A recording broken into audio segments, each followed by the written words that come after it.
of the weather forecast. I hope you had a fulfilling day. Tonight we expect light to moderate showers in some parts of the far north region and the coastal zones, while moderate winds may persist in some parts of the northwest and the north regions. A minimum temperature of 16 degrees is expected in the northwest and west regions, the Adamawa region getting as low as 17 degrees, and the center a minimum of 18 degrees, with the north and far north regions getting as low as 20 degrees. Detailing in the east this evening, there may be no chance of precipitation in the entire region with as low as 22 degrees, and by morning it will be a fully clouded sky but no chance of precipitation. Next, we go on to the northwest, where we may have light showers in Dob, Kumbo and Kamer tonight, and by morning no chance of rainfall is expected in the northwest region. Lastly, we take you over to the west, where we may have light showers in the towns of Nchang, Bafang and Bangangti tonight, and by morning we may have light showers in the town of Bafang. To protect yourself and others against the coronavirus, avoid hugging, stay away from congested areas, and in case of symptoms, call 1510. See you next time.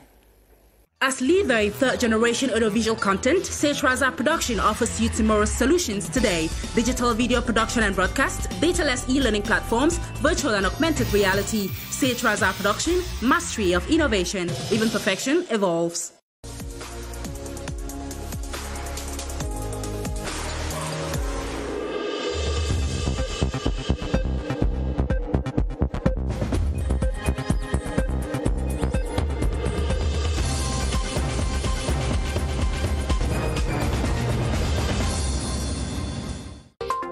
Prime Minister Joseph John Gute invites the Bretton Woods institutions to support African countries in creating resilient economies as he opens the African caucus of governors of the World Bank Group and the IMF on behalf of President Paul Biya.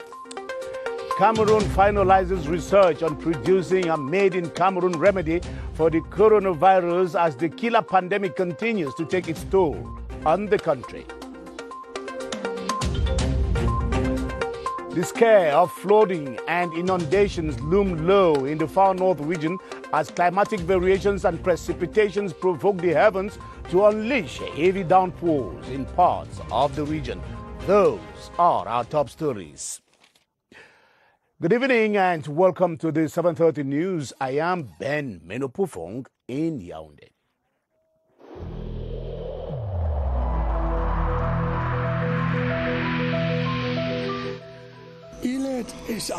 Each of us must comply with the measures that have been taken.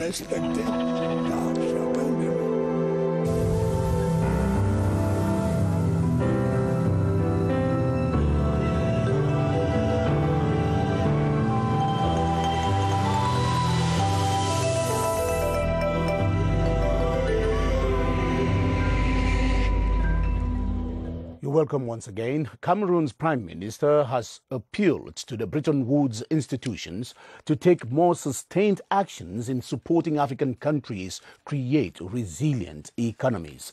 Joseph John Gute was speaking as he opened deliberations of the 2020 African Caucus for Governors of the World Bank Group and the IMF that is running on video conferencing. The discussions that are being hosted by Cameroon are running under the slogan, protecting African human capital in the face of the COVID-19, preserving well-being and safeguarding productivity and jobs. Details with Star Building correspondent Christian Chiata. The 2020 African Caucus of Governors of the World Bank and the International Monetary Fund has held at a time when African economies have been devastated by the effects of the COVID-19 pandemic. Rising budget deficits, deteriorating external positions, and accelerating public debt are all tangible microeconomic manifestations of this pandemic. The caucus has been a platform for African economies to seek common strategies which the continent can use to absorb the shock caused by the pandemic and create conditions which can lead to more resilient economies in future. Extending the capacity of institutions towards countries beneficiaries of their support. It is about mobilizing resources. So we do think it is important to scale up the resources needed to face this pandemic. Speaking on behalf of the head of state, Prime Minister Joseph John Gute encouraged the Bretton Woods institutions to make access to funding easier for African countries. It must be admitted that the crisis will have a significant impact on African economies. This is why I call on the International Monetary Fund and the World Bank to take more sustained and ambitious action in favor of Africa in terms of access to funding. The chairperson of the meeting, Cameroon's Minister of the Economy, Alamin Ousmane Mey, said the virtual session is an opportunity for the continent to draw up practical solutions for the economic problems it faces. And as governors of the African caucus of the World Bank Group and the IMF discuss strategies to make economies of the continent more resilient, economists are of the opinion that one of the surest approaches is to build and promote a strong and competitive Made in Africa brand. They further add that the opportunities to step up production and commercialization abound on the continent, and all entrepreneurs need is to identify them and grow their businesses around those niches. Clarice Array-Takang reports.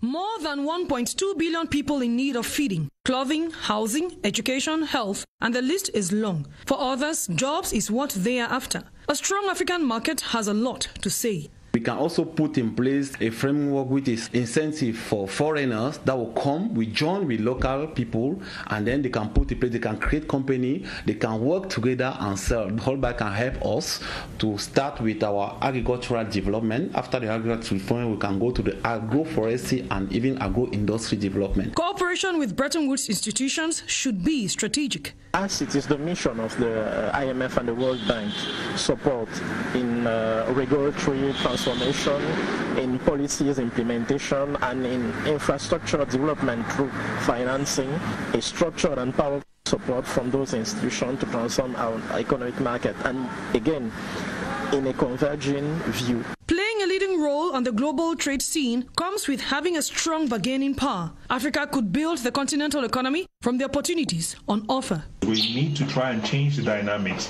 We have about 80% all over Africa of students that are graduating every year from the humanities. We need them to be in the productive sectors of learning. We have to encourage people to create businesses. There is a price to pay to promote Made in Africa. Footing the bill trade experts hold should thus be everyone's business.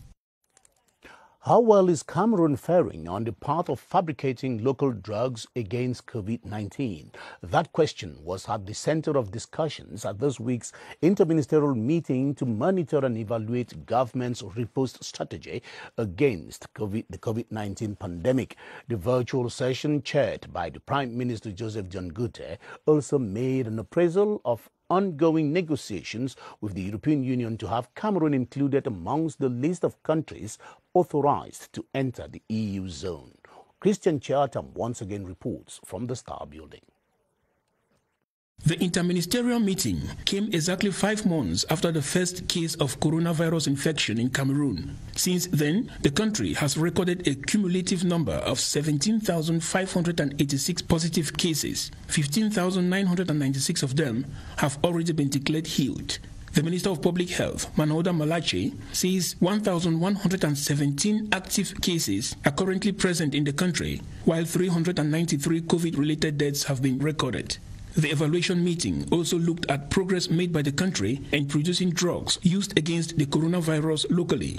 The Minister of Scientific Research and Innovation, Madeleine Chuente, revealed that Cameroon has already produced 5 million tablets of chloroquine and 2.5 million tablets of Azytromicine, which will be used to follow up patients. Prime Minister Joseph John Goodluck and members of the committee used this session to examine ongoing negotiations with the European Union in view of including Cameroon on the list of countries whose travelers are admitted into EU territory.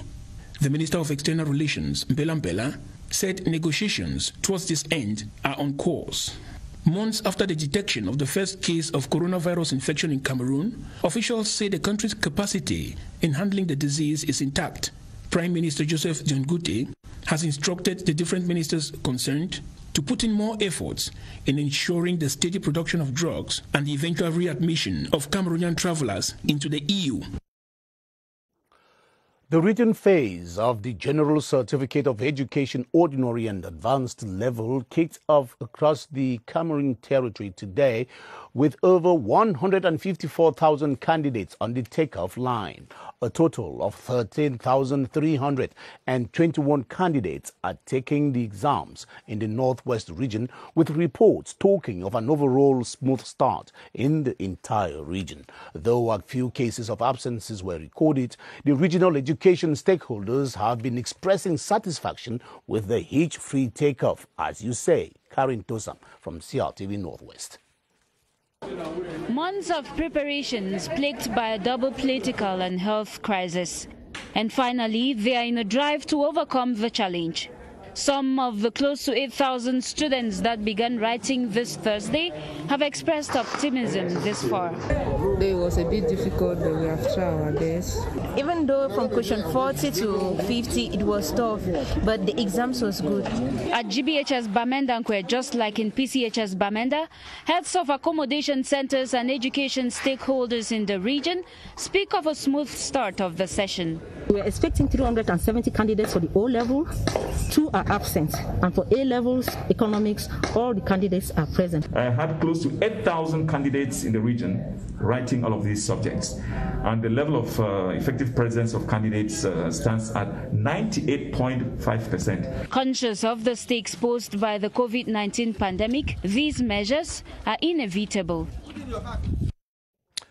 Over 30,500 candidates in the Southwest region are sitting the 2020 examinations organized by the GCE board in Cameroon. Some 59 accommodation centers are hosting the examination in the region, with the peculiarity this year being the presence of 8 inmates of the Boyo Central Prison who are taking the ordinary level certificate exams. BrigadeAntiSardinard reports from Boya. The governor's first stop was at the government high school Boya Town, where students were taking the second paper for the day. Here, no incidents were recorded and anti-COVID measures were being respected to the letter. At each stop, Governor Okalia Bilai had a brief chat with the chief of center and assessed the conditions under which the candidates were writing, especially in special centers like Baptist High School Boya, which is hosting a good number of visually impaired candidates. Everything started well, and we want to congratulate everybody, all the stakeholders. The governor also expressed satisfaction with the turnout on the first day of the exams. The exams unfold. All the stakeholders have been encouraged to keep up the good work. Let's come back to Yaoundé, where thousands of students were taking the examination, were jumped the examination centers to sit the GCE ordinary and advanced levels as well. No incidents were reported at the GBHS Mendong and the government bilingual practicing high school still here in Yaoundé, where our reporter Joyce Tata went taking the polls of day 1 of the examinations. Without determination and positivity, candidates of the 2020 GCE Ordinary and Advanced Level Certificate examinations made it to their writing centers, like in GBHS Mendong, to reproduce months of study. This done in strict respect of barrier measures against COVID-19. We have 1,755 candidates, A-level and O-level. And we have made provision to accommodate all of them respecting barrier measure. At the government bilingual practicing high school, still in the nation's capital, it is a calm and serene atmosphere which officials say will continue till August 25. Yesterday evening, the whole environment was sanitized, and we do so every 3 days. So far this morning, we haven't had any incident. Economics and geology were the very first papers which launched the examination session on this first day. A procedure manual on how to acquire and manage state property has been handed to officials of the Ministry of Public Service as vote holders and other managers of the Commonwealth end a two-day training workshop on the best practices in the management of state property and assets, while closing the workshop jointly organized by the Ministry of Finance and the Supreme State Audit Office. Public Service Boss Joseph Lay urged the participants to put the knowledge acquired to proper use. Emmanuela Vermier reports. The mismanagement of public property, from finances to infrastructure equipment and human resources due to ignorance or deliberately, is what the Ministry of Public Service, that of Finance and the Supreme State Audit Office have been trying to minimize. 2 days of intense training of top officials of the ministry has ended on a note of hope. The objectives have been achieved. When you are a manager, it's very important to know what you have to do and what you don't have to do. So that's why I can assure you that I'm satisfied and we will continue. A procedure manual to follow for efficiency has been drawn up. Corruption, inflation of cost of materials and the risk of mismanagement clearly spelled out therein. Expect that when Consupe comes as an external auditor, we will find no fault in the Minfopra because the internal auditors have been trained. The officials have been told of how delicate their work is and for them to use the knowledge acquired to better the public service, one that respects the acquisition and management of state property. Our Thursday in the regions takes us to the far north region that is currently coping with a sharp variation in climate, which experts say prefigures a prolonged dry season in the area for the impending year. In the meantime, the rainy season, which usually lasts 3 months, is now being characterized by heavy precipitations, causing floods in some parts of the region. Our far north correspondent, Ayuk John Ashu, has been looking at the causes and ramifications of flooding in the Marwa and says human factors are preponderant. The aftermath of torrential rains in Marwa, like in some parts of the far north region, has often been nightmarish to inhabitants of neighborhoods like Ziling, Urochede, Salak, among others. Some residents of these zones sometimes have to take momentary leave of their houses immersed in water. We woke up in the morning and found ourselves in water. Most people have abandoned their homes because of the floods. We count on the authorities like the governor to help us. Experts blame the recurrent floods observed in Marwa on natural and man-made factors. The soil is very stable and it not permit the evacuation of water. To permit the water to circulate, they are building the houses on the road of the water. Apart from the destruction of houses and farms, the overflow of water has been eroding culverts and bridges, with the Mizao Bridge as part of the collateral damage. In the face of this, the population has been desperately looking for solutions, with attention turned towards government officials. And as the flood scare looms low, authorities of the region are working out solutions to avert any imminent danger or embarrassment. Among these solutions features the implementation of the newly launched land use plan and the reactivation of the Keep Marwa Clean campaign. Henry Tatoe Kambe has a rundown of some of these preemptory measures.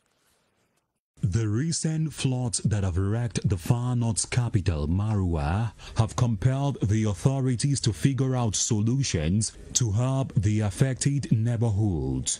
The Marwa city mayor, who recently launched a land use plan, wants to also get help from partners to battle the floods. We have the financial support by the French Corporation here concerning our town, which is CD2.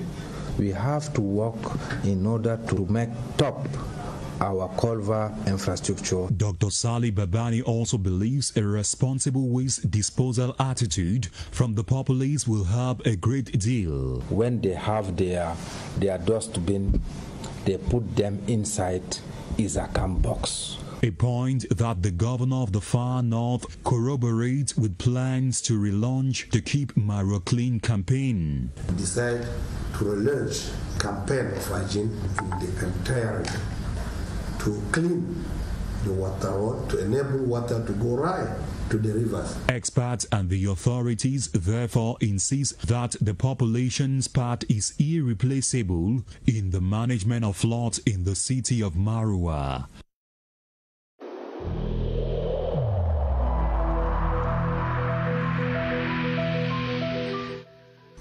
The wearing of face masks in public places will be mandatory until further notice.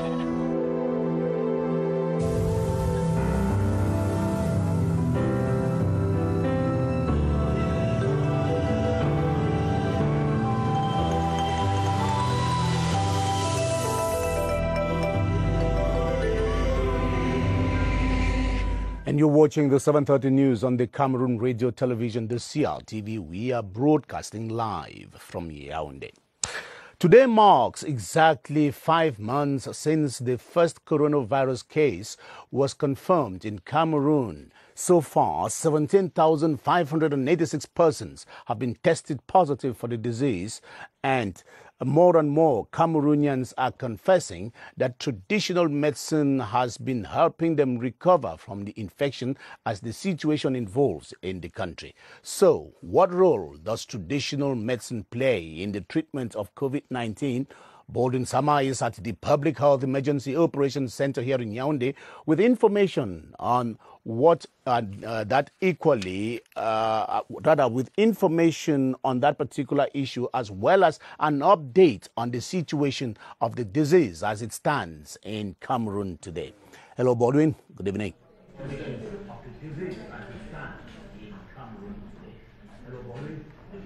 Good evening to you, Ben Menopufong, and welcome. 5 months after the first case was confirmed, as you said a while ago, the figures tonight are as follows. We have had so far 17,586 persons who have been tested positive for COVID-19 in Cameroon. 15,986 Cameroonians have recovered from COVID-19. We have had 393 Cameroonians who have died of COVID-19. And so far, talking about the persons who are active with the virus, we have 1,117 active cases as far as COVID-19 is concerned in the country. And one of the key messages sent across by public health experts to the public tonight happens to be this reminder that Cameroon has not yet defeated the coronavirus. The virus is still very much present among us. The virus is present in the society, and more persons get infected on daily basis. Reasons why we must on regular basis respect these different outline measures by the government to limit the spread of COVID-19. And these same public health experts are encouraging Cameroonians to make use of the different specialized treatment centers available in the 10 different regions of the country. They should go to public hospitals and have themselves treated, because while in these hospitals they will receive appropriate treatment and the available drugs prescribed by the treatment protocol as far as the treatment for COVID-19 is concerned. They are discouraging Cameroonians who have relied on auto-medication, because more and more of such persons, when they discover that they have any symptoms or signs as far as COVID-19 is concerned, they rely on auto-medication, they stay at home, and they take drugs. These drugs that medics say are not healthy for your system, and they may lead to further complications. They encourage them to make use of the treatment protocol prescribed by the World Health Organization that the Ministry of Public Health is using. The take-home message from here is that 17,586 Cameroonians have been tested positive for COVID-19 for the last 5 months. 15,986 of them have recovered from COVID-19. 393 Cameroonians have died of COVID-19, and we have 1,117 active cases so far. Back to you, Ben Menopufo. Thank you very much, Baldwin Sama, and the country is still counting on. Stakeholders of the cocoa and coffee sector have agreed to give more support to farmers' cooperatives to help them better face the adverse impact of the COVID-19 pandemic on the sale of the cash crop on the world market. This was during a meeting presided over by Trade Minister Luc Magloire BrigadeAntiSardinard to review activities of the sector at a time that the country is dispensing spirited efforts to boost the quality and quantity of the produce and render it more competitive on the global arena. Crise reports on the health of the sector today. Cocoa exports were not spared from the onslaught of COVID-19. Closed borders leading to a halt in the exportation of the crop and its derivatives has meant that those of the sector have been experiencing a huge drop in the activities. How to keep businesses going was therefore the aim of the exchange between top trade official Luc Magloire BrigadeAntiSardinard and cocoa producers, processors and exporters. Get each and every one of our areas where the cooperatives are operating. We have to make sure that they take down the sensitization process with most of the farmers, and also we have to enroll farmers by one-on-one, because we also think that this is going to be much more contributive to the productivity which we are aiming at. The state of cocoa production and commercialization in 2019 was also assessed. Focus this year will be on putting in place strategies which will ensure a rebound for all stakeholders. Locally elected female politicians in Cameroon have been enjoined to be instrumental and proactive in pushing on the decentralization drive that is currently underway in the country. The call came from the Minister of Decentralization and Local Development, Georges Elanga-Obam, as he opened a 3-day capacity-building workshop for female mayors in Cameroon. Details with Gerard Nanjiayambe.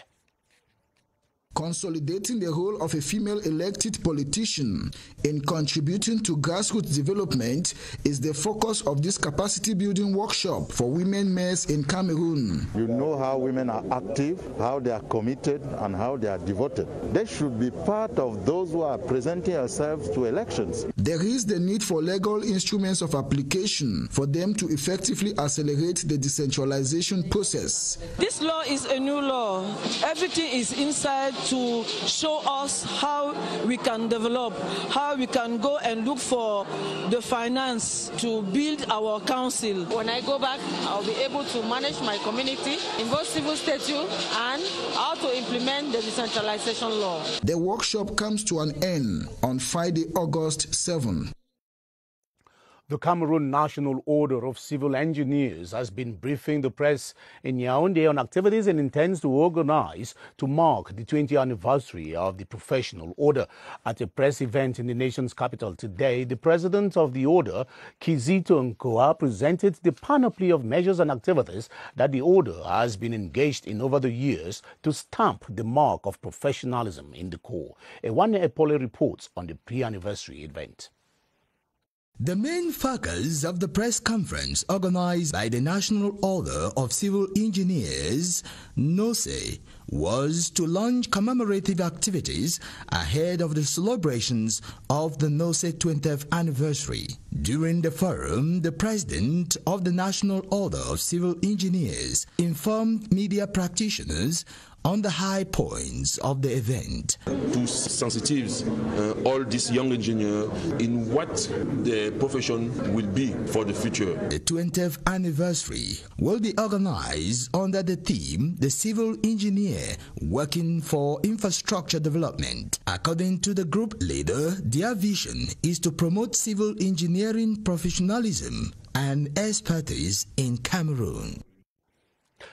And we get out of the news on this sad note. The police corps in Cameroon has been paying military honors to one of theirs, Joseph Pascal Handi Likunde, chief of the Central Police Station No. 1 of Yaoundé, who died in May this year.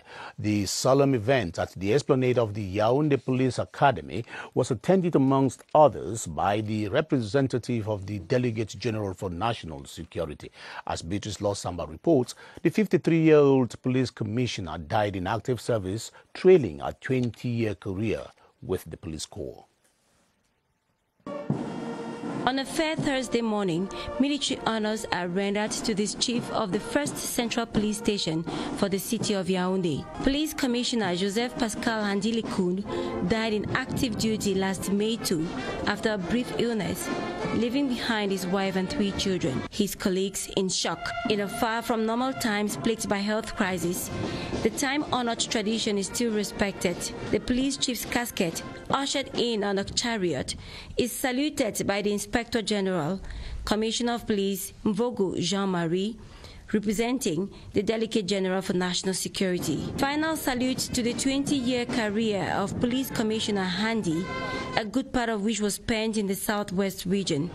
And in Yaoundé, he was looking forward to overseeing security during upcoming continental football competitions the country is to host.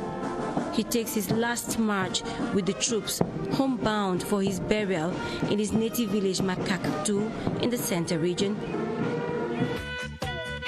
On that note, that will leave it for today and for the week. Thanks for the privilege of your company. I'll be back on Monday, 7:30. Bye-bye.